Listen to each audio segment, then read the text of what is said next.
Mas estão dizendo que o monstro do Lago Ness é real. Será que é real Parecem mesmo? grandes demais para serem... Sabe aquelas histórias que parecem grandes demais para serem verdade? Pois é. O Lago Ness sempre foi uma delas. Eu gosto desse narradorzinho. Durante Bem décadas, bom. pessoas do mundo inteiro ouviram falar sobre um monstro que vivia escondido nas profundezas geladas da Escócia. Alguns riam e chamavam de invenção. Outros juravam de pés juntos que tinham visto algo se movendo sob as águas. E assim, geração após geração, o mistério foi crescendo, alimentando documentários, livros, filmes e a imaginação de todo mundo Tudo que se bem? deixava levar pelo fascínio do desconhecido.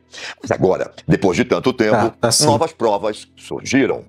E o que parecia lenda pode muito bem ter um fundo de verdade.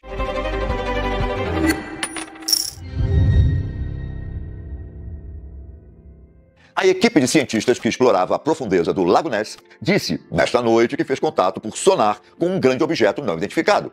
Por quase Nossa. 100 anos, algo misterioso esteve à espreita nas águas do Lago Ness. Foi motivo Mano do céu, aquele formato ali é muito de específico. piada entre cientistas, acreditado pelos moradores locais e, na maior parte, ignorado pelo restante do mundo. Mas agora tudo mudou. Desta vez, não é apenas mais uma foto borrada ou uma história instável de um turista curioso. Desta vez, temos provas reais, fortes sinais de sonar, imagens de drone, varreduras térmicas. E o que tudo isso mostrou surpreendeu todos que viram. Um lagarto? Gigante? Eu não sei, isso tá muito esquisito. Aquilo se moveu, reagiu, percebeu que estava sendo observado.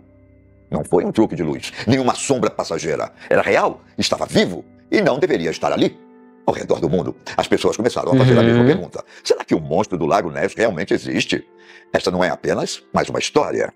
Este é o momento em que o mito piscou de volta. Calor vindo das profundezas.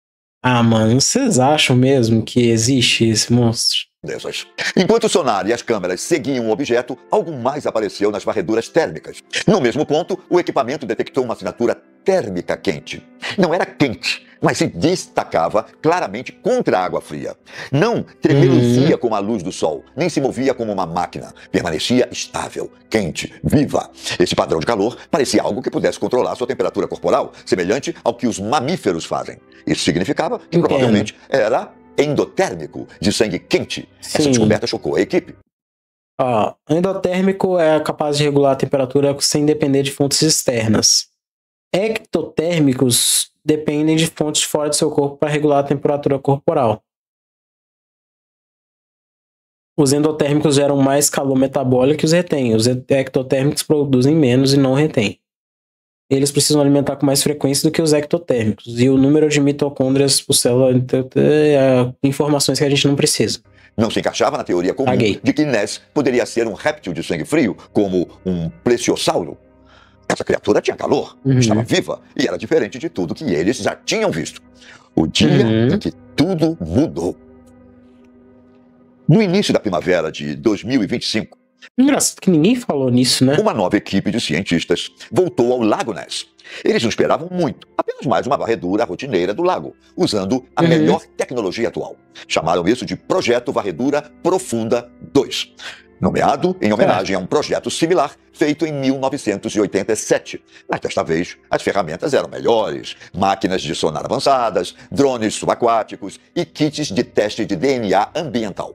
A missão era simples, estudar o lago, coletar amostras e mapear o que vive nas profundezas. Mas no quarto dia, algo estranho aconteceu.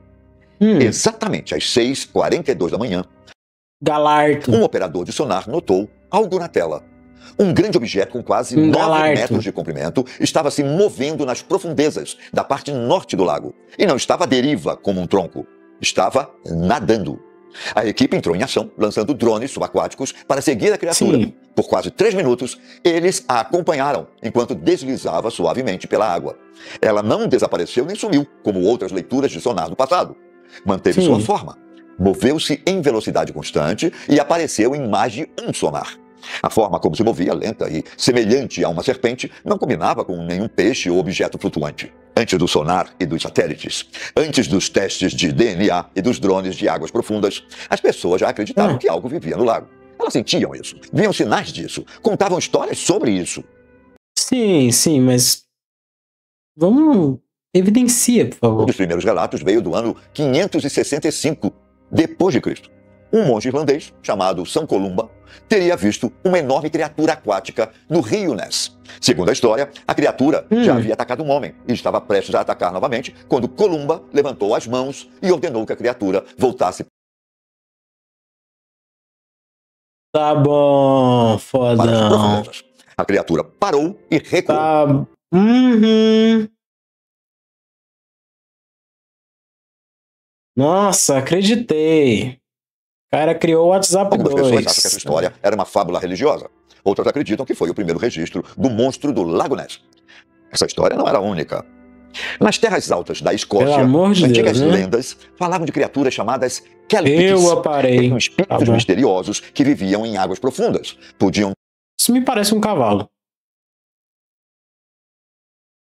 tomar a forma de cavalos e eram conhecidos por puxar pessoas para baixo d'água. Muitos moradores acreditavam que as lendas dos Kelpies estavam ligadas a avistamentos reais de seres estranhos nos lagos. Geração após geração, Talvez, mas, cara, é mais fácil acreditar que um cavalo tá absorvendo pessoas pra debaixo d'água? as histórias continuaram.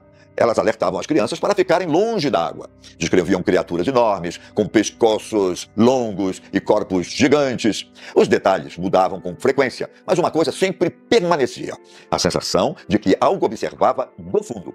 Esses antigos contos nunca foram realmente sobre provar a existência da criatura. Em vez disso, eram São só uma contos. forma de reconhecer que algo desconhecido poderia habitar abaixo da superfície. Ensinavam gerações a respeitar o mistério, a serem cautelosas perto do lago Sim. e a passarem essa reverência silenciosa por meio de histórias. A própria paisagem contribui para essa lenda duradoura. As terras altas escocesas, com suas colinas enevoadas, montanhas imponentes e lagos sombreados, criam um cenário onde o mistério se sente em casa. O Lago Ness, com seus 37 quilômetros de extensão e profundeza, que chegam a quase 240 metros, é um lugar de beleza impressionante e segredos inquietantes. Suas águas escuras, manchadas por turfa, permaneceram praticamente intocadas pelo crescimento urbano durante séculos. Mesmo os olhos mais atentos podem não ver o que está abaixo. Não são apenas as histórias que mantêm a lenda viva. É o próprio lugar. A parte mais surpreendente sim, vem a em seguida. existência do Lago Ness, né? Amostras de água coletadas de onde a criatura foi avistada foram enviadas Amostra de água? Como é que você segura? Como é que isso funciona? O bicho passou pela água ali, mas troca a água a cada segundo em que a água existe. para Como é que, laboratórios em todo o Reino Unido e Europa. como é Essas que essa amostras dinâmica foram funcionou? testadas para algo chamado DNA ambiental. Todo ser vivo deixa pequenos traços de si mesmo na água, como células da pele ou resíduos. Tá. Cientistas conseguem encontrar esses traços e identificar quais espécies estavam presentes. Quando os resultados dos testes chegaram, revelaram algo impressionante. A água continha DNA de uma criatura que nunca havia sido vista antes. Não correspondia a nenhum peixe, réptil ou mamífero conhecido por viver no Lago Ness.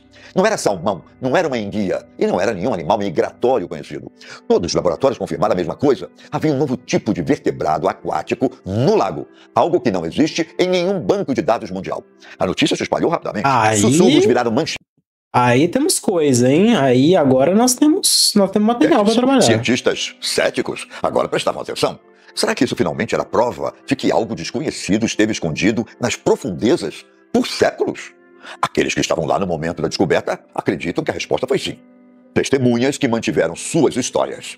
Muitas das pessoas que relataram avistamentos não eram apenas turistas empolgados. Eram policiais, capitães de barco, militares e cientistas. Pessoas treinadas para observar. Pessoas sem motivo para mentir.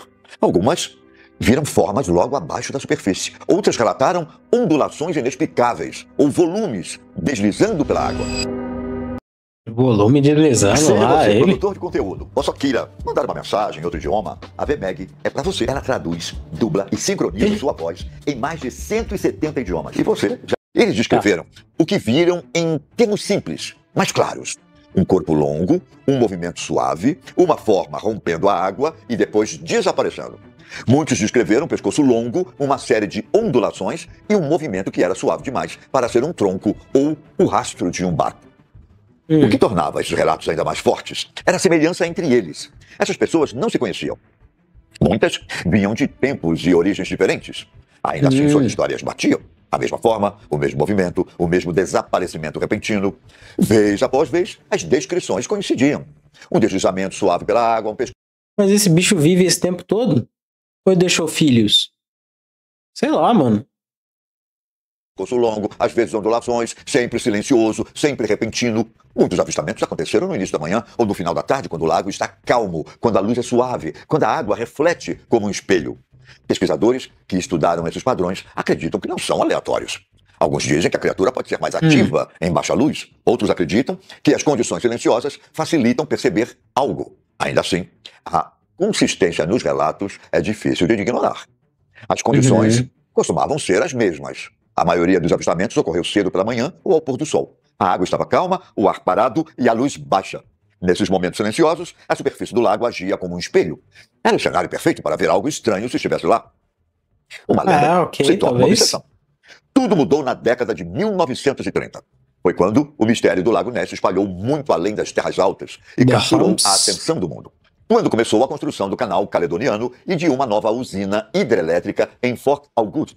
O ambiente do lago mudou. Mas o bicho nunca interferiu com o ambiente, nunca realmente saiu pra cima por completo e viveu anos a fio. Como assim? Ao menos na mesma época, mais pessoas começaram a notar atividades estranhas na superfície da água. Jornais locais relataram vários avistamentos de uma grande criatura emergindo do lago e depois desaparecendo. Alguns o uso de ar acreditavam que as obras próximas poderiam ter perturbado algo que estava escondido. Outros achavam que a atenção crescente apenas fazia mais pessoas observarem a água com mais cuidado. Então, em 1934, um médico de Londres, chamado Robert Kennedy Wilson, afirmou ter tirado uma foto mostrando um longo pescoço saindo do lago. A foto, agora famosa como a foto do cirurgião, foi não parece longo. Publicada em jornais do mundo todo. Apesar de borrada e difícil de explicar, foi o suficiente para provocar fascínio mundial.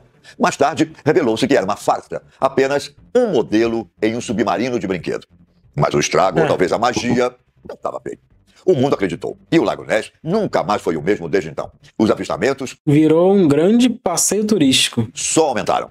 Desde a década de 1930, pessoas relataram uma média de 13 avistamentos. Seria isso um caso de delírio coletivo? Onde basicamente um maluco começa um negócio e o resto das pessoas falam, pô, mas é isso mesmo. Por ano. Uma vila localizada em uma das margens do lago rapidamente se transformou com a chegada dos turistas. Quase da noite para o dia, hotéis, lojas de lembranças e pontos turísticos começaram a surgir. Os negócios passaram a crescer em torno da lenda. Pessoas reservavam passeios de barco na esperança de ver Ness. E artistas e escritores criavam livros, pinturas, souvenirs inspirados no mistério. A história de Ness virou uma verdadeira fonte de renda e seu impacto na economia local era impossível de ignorar. Mesmo antes da era da internet e das redes sociais, Ness estava em alta. Jornais publicavam regularmente novos avistamentos. Sua forma aparecia em cartões postais. Cineastas de documentários viajavam às terras altas com equipamentos pesados e grandes expectativas. Nesse ponto, já não era apenas uma curiosidade local. Sua fama se espalhou por países. Sua história foi contada no rádio, reescrita em livros e até discutida em escolas. Se as pessoas acreditavam nela ou não... O legal é que é basicamente crença. É um efeito de crença. Nossa, eu acredito no monstro do Lago Ness, eu acredito no Pé Grande, não acredito não sei o quê. Assim, interfere na tua vida? Não. Você só, eu conheço um bicho que fica dentro de um lago que é gigante. Já não importava mais. O que importava é que ela havia se tornado algo maior, um símbolo de mistério, do que não pode ser explicado e do profundo desconhecido mágico escondido em nosso mundo. Agora, décadas depois, cientistas começaram a analisar essas imagens com novas ferramentas, com câmeras mais nítidas, análise de luz e modelos de movimento da água. Alguns avistamentos antigos agora podem ser explicados 90 anos depois por reflexos, ondas ou sombras, mas não todos. Muitas imagens ainda deixam os especialistas em dúvida. Apesar das farsas, das piadas e das explicações, a lenda nunca desapareceu, porque no fundo, muitos ainda acreditam que algo realmente está lá. Mas pra quê? Pra que esse esforço todo? Pra que essa energia toda nisso? Novas ferramentas, novas descobertas. Em 2018, pesquisadores tentaram algo novo: DNA ambiental. Eles coletaram mais de 200 amostras de água de diferentes partes do Lago Ness e as testaram em busca de pequenos fragmentos de material genético deixados por criaturas vivas. Os resultados mostraram muitos peixes comuns, algas e bactérias. Mas algo mais chamou a atenção. Uma quantidade incomumente alta de DNA de enguia. Isso deu início a uma nova teoria. Talvez as pessoas estivessem vendo enguias europeias gigantes, muito maiores que o normal, e as confundindo com algo mais misterioso. Era uma ideia interessante, mas não explicava tudo.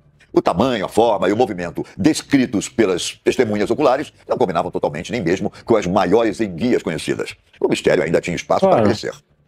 Na primavera de 2025, uma nova expedição retornou ao Lago Ness. O objetivo era simples, coletar dados usando a tecnologia mais recente e ver o que poderiam descobrir. Eles tinham drones térmicos, sonar avançado, submersíveis de mergulho profundo e kits de DNA. Nós estamos avançando muito nesse tipo de coisa, né? A equipe era formada por cientistas, engenheiros e especialistas marinhos de todo mundo. A princípio tudo parecia normal. Mas, em uma manhã fria... O cara simplesmente acorda com a...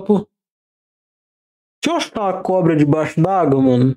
Preciso achar um lagarto lá. Enquanto escaneavam a trincheira central do lago, esse vai ser meu trabalho. Apareceu no sonar.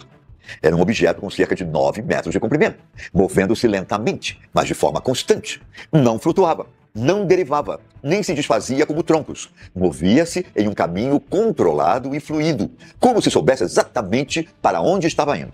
Os operadores de sonar observavam impressionados. O sinal permaneceu estável por quase... Lagarto gigante. 3 minutos, serpenteando logo acima do fundo lamacento do lago. Aquilo não era apenas um sinal, era um comportamento. A equipe rapidamente lançou drones para obter uma imagem visual. A água estava escura e turva, mas um drone conseguiu captar uma sombra atravessando a tela. Suave e alongada. A parte mais impressionante. O que é isso? O drone registrou uma nadadeira ou barbatana se movendo de um lado para o outro, como um animal marinho nada. O movimento não era rápido nem agitado, era estável, como algo grande e consciente. Quando a ciência prestou atenção, por muito tempo, o monstro do Lago Ness foi visto apenas como uma história divertida de se contar, mas não algo que a ciência levasse a sério.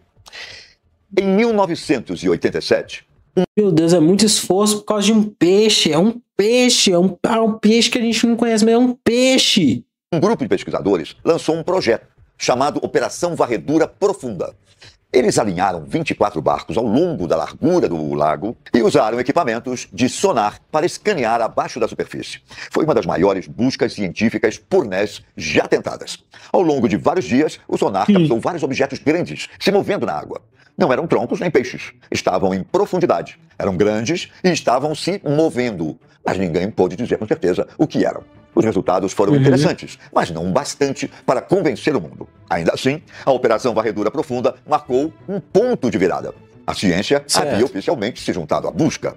Em 2003, a BBC tentou novamente. Dessa vez usaram mais de 600 peixes de sonar e mapeamento por GPS. 600 sonares é muita energia gasta em um bagulho que não sei se vai mudar a vida de alguém. Foi a busca mais avançada até aquele momento, mas não...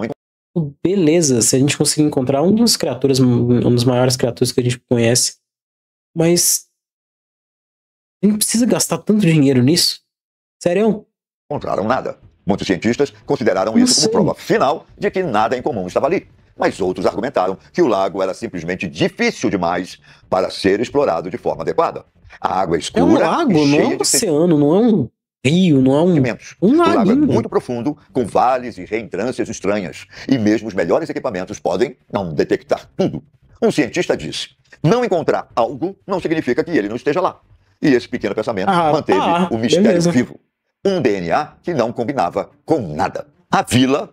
Antes pequena e tranquila, virou um ponto turístico global. Novos museus foram abertos, moedas comemorativas foram cunhadas, crianças passaram a aprender sobre Ness nas escolas. O governo escocês chegou a nomear Ness como embaixadora nacional do mistério. Outros países também sentiram o impacto. Na África, voltou o interesse pelo Mokele Mbembe, uma criatura semelhante a um dinossauro que dizem viver na Bacia do Congo. Na China, drones sobrevoaram o lago Tianoshi, outro lago com história de uma criatura escondida. Ao redor do mundo, lendas antigas passaram a ser tratadas com novo respeito.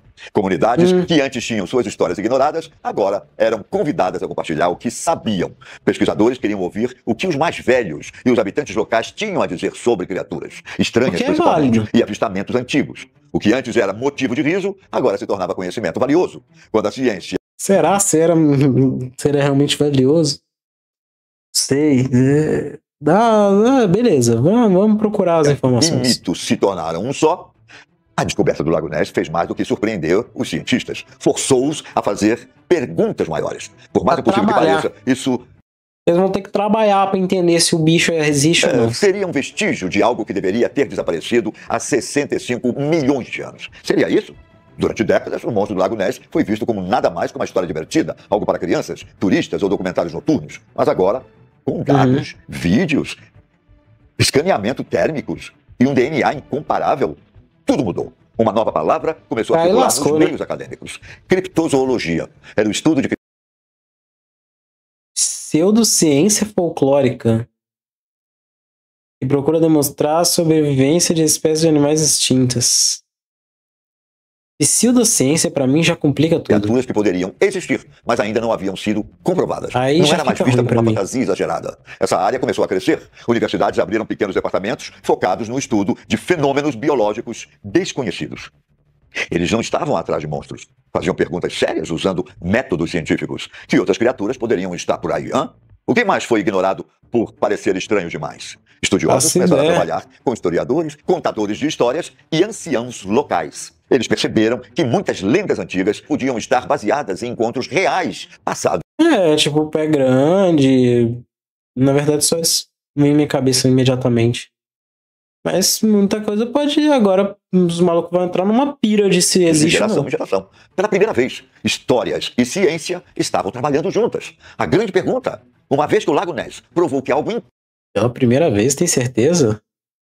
Acho que a história já mostrou muita coisa de artigo científico, não? poderia ser real. A próxima pergunta era simples.